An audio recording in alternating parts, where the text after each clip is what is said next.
Hey, it's Debbie Potts, and I wanted to record another podcast to help you figure out how to personalize your workout program, your fueling program, your workout program, your recovery program. I call it all the holistic method, where we really figure out what you as a unique individual needs to do, wants to do, has time to do: nutrition, exercise, sleep, stress management, movement, mobility throughout the day. And then we have gut health and digestion, lab testing, hydration, mineral balance.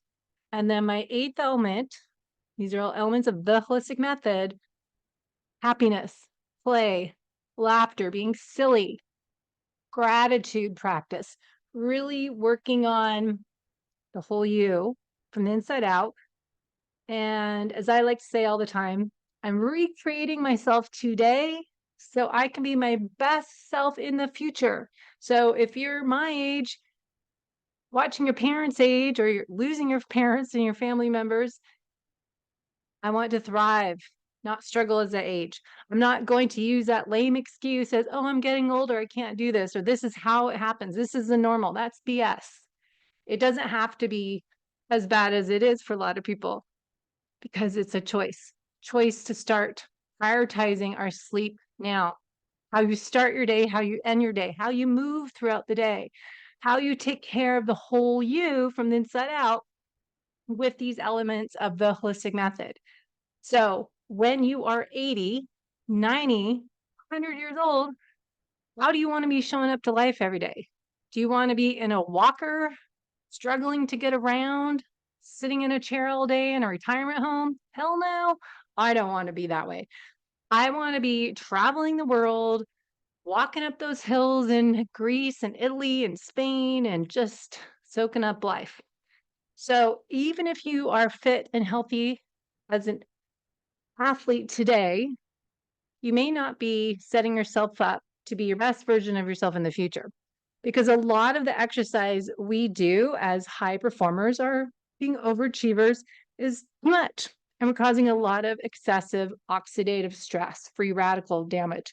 We have more oxidative stress and antioxidants that teeter totter. And we want to find the Goldilocks effect for everything. So, as I always say, more is not better. Sometimes less is more. So, on my platform, Coach Debbie Potts, I've changed the podcast name from the low carb athlete to be the fit and healthy athlete, trying to decide, fill in the blanks of aging athlete, but really we want to all hopefully be fit and healthy from the inside out.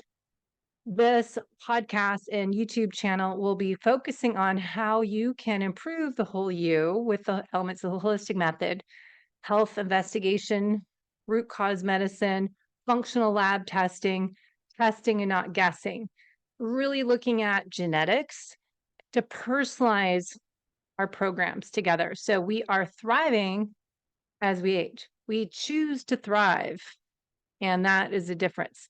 We choose to be health optimizers. We choose to prioritize our health, love ourselves enough to take care of ourselves. So knowing when you need to back off of your training schedule, when to take a recovery deload week, when to prioritize just easy, shorter workouts, taking a little more time off to sleep, working on your morning sunshine, walking instead of running. We have to really take an account on how we are recovering and repairing our stress, and building that resiliency. All right, so I'll get off my soapbox, but that is my mission. I've been working all morning on writing, rewriting, description of the podcast, what I do, what is my purpose, what is Debbie Potts coaching offer, really prioritizing individualized workouts, nutrition programs, protocols based on functional lab test assessments, and genetics. So it's that precision medicine, that personalization, putting the pieces of the puzzle together for you. Now, most people, to do the coaching programs that I do, need to be a little motivated. when we do a consultation, the motivation scale 1 out of 10, you need to be a 10 out of 10. If you're a 5 or a 6 out of 10, you're not ready. So it is not a magic pill to fix all these areas of imbalances. So we need to be ready to take ownership of our health and make ourself a priority. That is a challenge for a lot of people I work with, especially people that work full time, have a family with younger kids, a spouse that don't always support them. It's a challenge. So we need to figure out how to really work on behavior changes and figuring out how best we as a unique individual need to put the oxygen mask on first. So what I do is more the personalization part, looking at your exercise, your nutrition, looking at the lab tests, looking at optimal versus normal lab results, and genetics if you have had them done, and then looking at your metrics, your biometrics, Aura, Whoop, Morpheus. I'm talking to them next week. I'm really looking at, do you need all these supplements? What should you take? What are we prioritizing? What's a focus? Putting it all in phases. So a lot to everything I do, but I do want to start a group training program. So if you don't have interest in the personalized individual coaching programs, we will launch in September, a 6-week course. I've done 4 weeks in the past, but if you want to join a group and have a bunch of people that are curious about how to really start taking their health in their own hands, let me know. So it'll be the holistic method, 4 to 6 week program, work on fat loss, performance gains, and longevity. So with that, let's go into reviewing lab testing. So some examples of tests that you hopefully can't see anyone's name here. This is a test, how much fat someone is burning in an exercise metabolism test that I did recently. This gold is the fat they're burning. This is their carbohydrate they're burning, purple. So when we create your 5 training zones, zone 2 being that fat oxidation highest rate range in the metabolic crossover point, you can see this example, their zone 2 is all the way down here. And what is their heart rate? 9,500. What is it? The peak here? 88. This is a great example of someone who does not do any zone 2 training. They do everything kind of probably zone 3. They're not efficient at burning fat. They're maybe doing interval training, but they're not doing it correctly. They're doing high heart rate, but not coming down to zone 1 in between. So this is why we want to test and not guess to figure out your workout program. Now, another example is someone that does a little bit more training, but you can see a little droop here.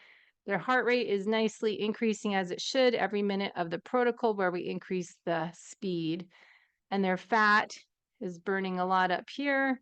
But this person doesn't do a lot of zone 2 either. They do a lot of their training over here at this high end.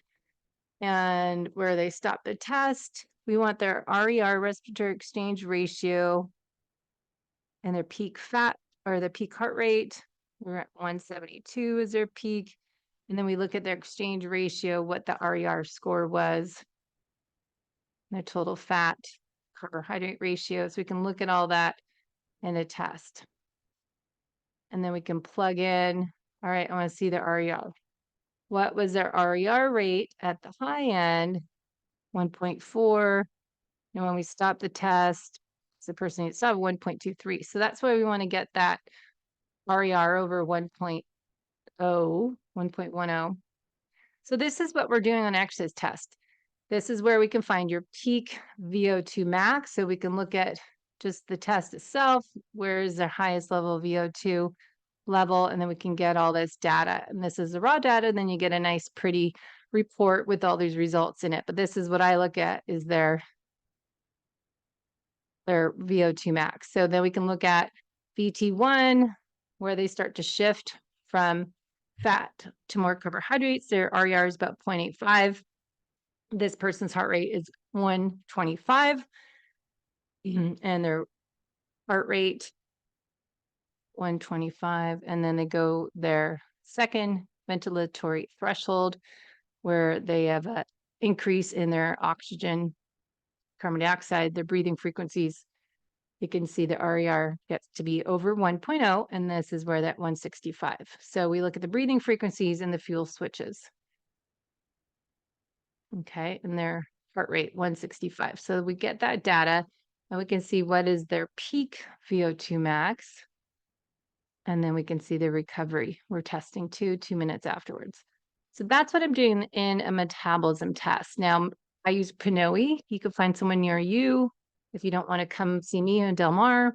Now, you can do the resting metabolism test. You want to do it a 4-hour fast. I used to say 12 hours here, but for sure, you want to look at 3 hours or longer and be resting metabolism best in the morning when you don't have the stressors of the day going on.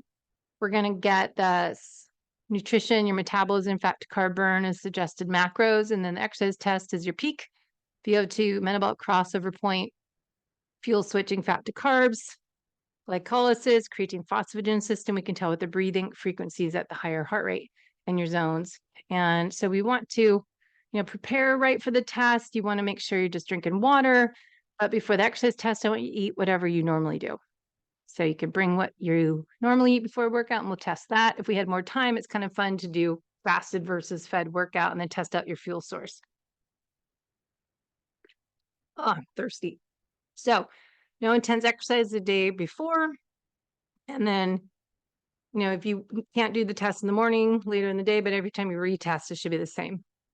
Why should you get tested? This is what I keep telling people. It's not about doing metabolism testing to find out if your VO2 max is where it is. Just that's intimidating for a lot of people. I think we need to have the conversation that metabolism testing is beneficial for everyone. If you are concerned about your aging process and how to live your best life as you age, one, we're going to help you with your metabolism, how to speed it up, how to improve your metabolic health, how to figure out prescribed exercise program, your heart rate training for your cardio and your zone training, your intervals training, and then your strength training. Are you doing enough strength training? Is your metabolism slow? Do you need to do more focus on strength and less focus on this chronic cardio people tend to do to lose weight? So metabolism, just to review, metabolism, it includes biological processes that convert fuel from nutrients like fats and carbs into the energy our body needs to survive.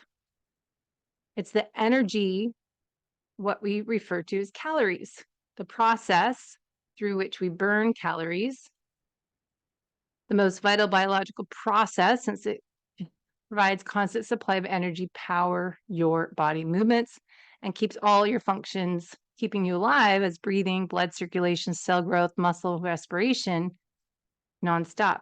Metabolism, your amount of calories you burn a day, differs per person with age, genetics, exercise habits, nutrition, medication, etc. Stress, well, I'm in stress there.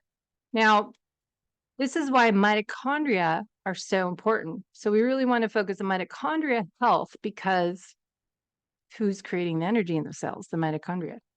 So having a higher metabolism will mean that you burn more calories than the average person with the same age, weight, height, and gender. Having a slower metabolism means, obviously, you're burning more calories than the norm. Since weight loss requires, this could be arguable, but calories in, calories out, but we know we need to have a change of calories in, calories out in our metabolism to be higher, burning higher rate. So the data when you eat fewer calories than you burn, having a high metabolism is the most powerful protection against obesity, Pinoe said. I'm sure there's some question marks there. It depends.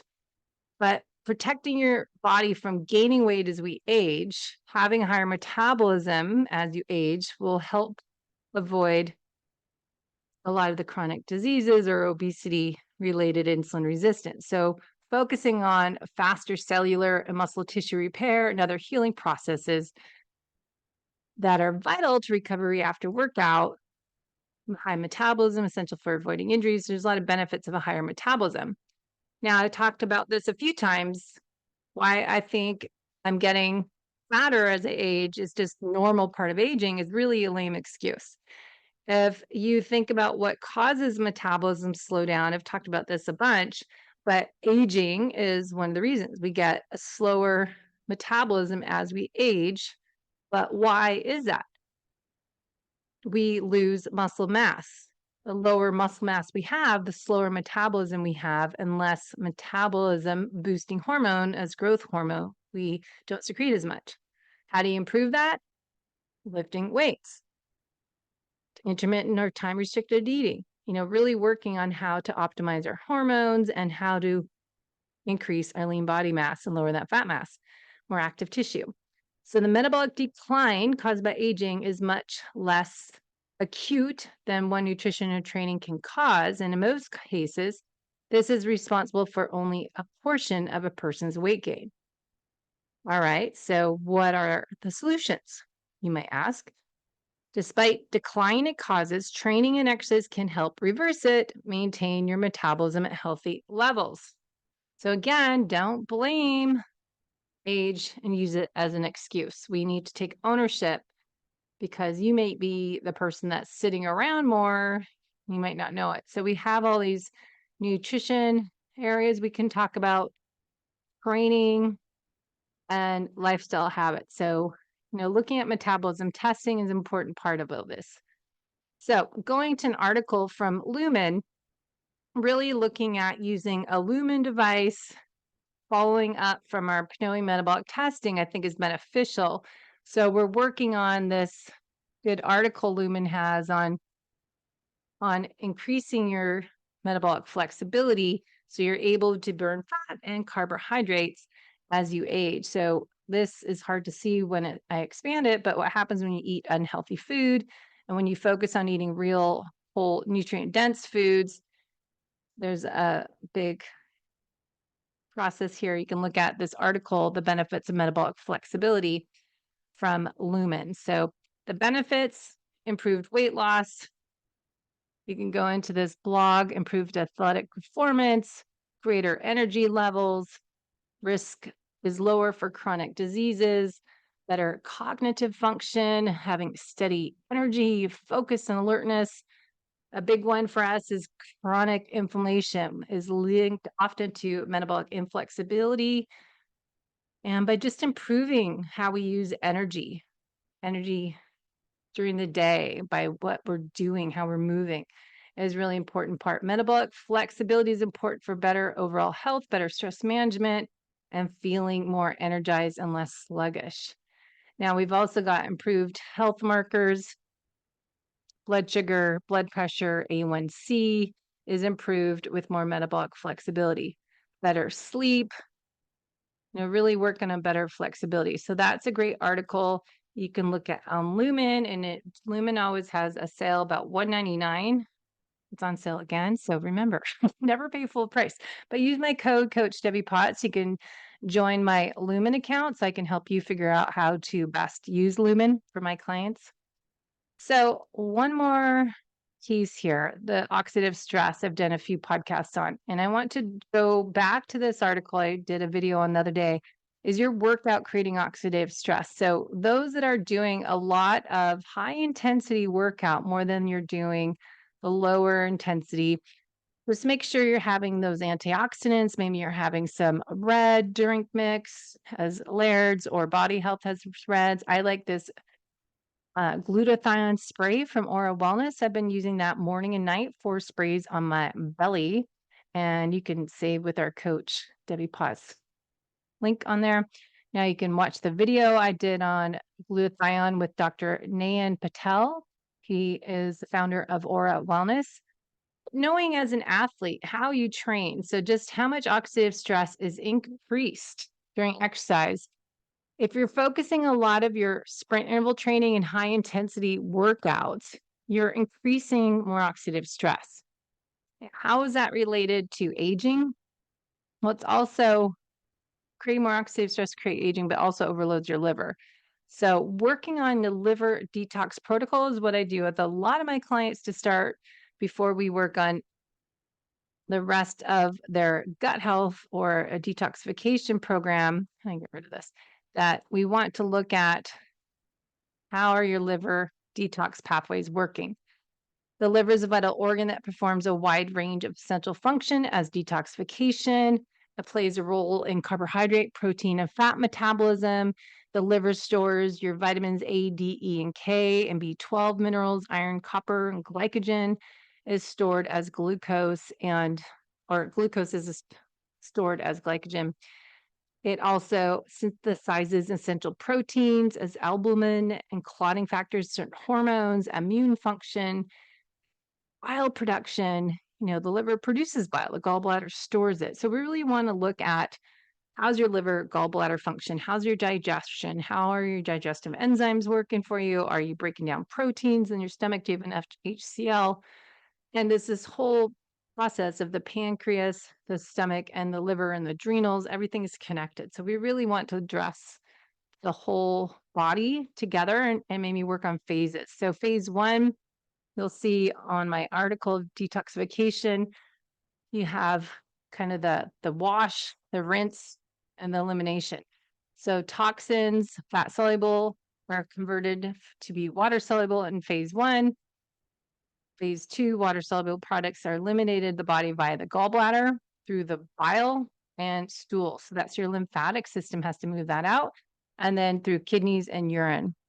And also, look at what happens to the toxins that are fat soluble, metabolic end products, microorganisms, pollutants, contaminants, insecticides, pesticides, food additives, drugs, and alcohol. Talking a lot about alcohol lately.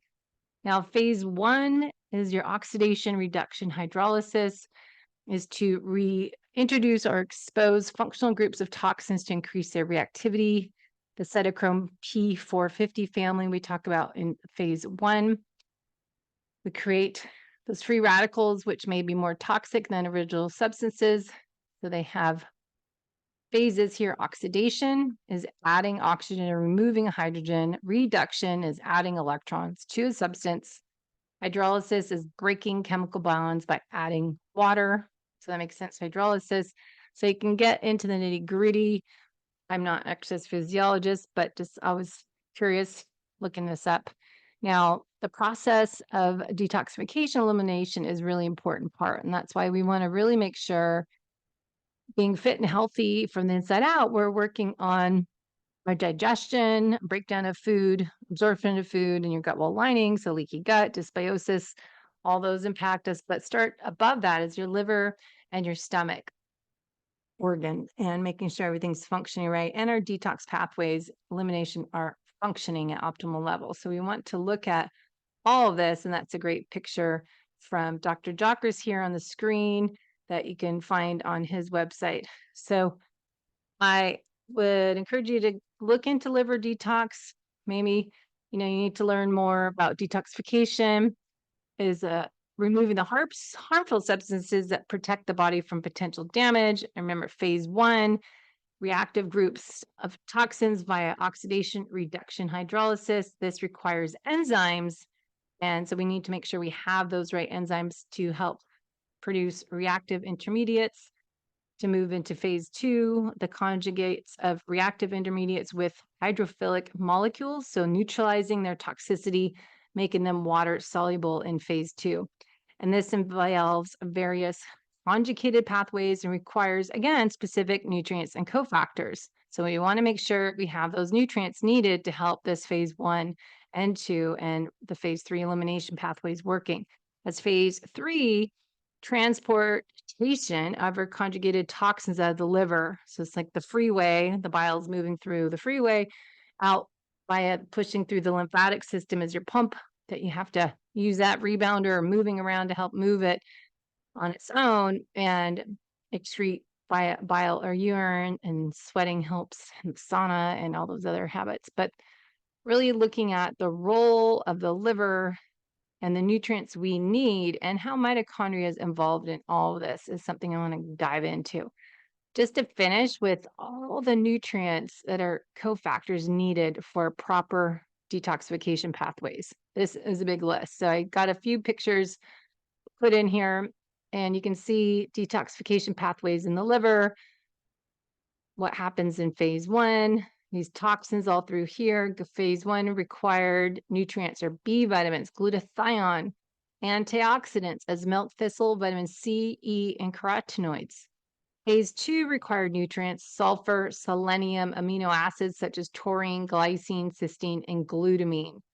And then we remove these toxins via the gallbladder, skin, bile through gallbladder to the bile to sweat, bowel, urine, and kidney, right? So we really want to look at all these nutrients needed to support this. So again, nutrient support, B vitamins, folate, glutathione, cruciferous, I never can say that word, cruciferous vegetables, catechins from green tea, artichoke extract, silmarine from milk thistle, humulines from hops, carotenoids, vitamin A, C, and E, superoxide dismutase, minerals, magnesium, selenium, copper, zinc, and manganese are needed.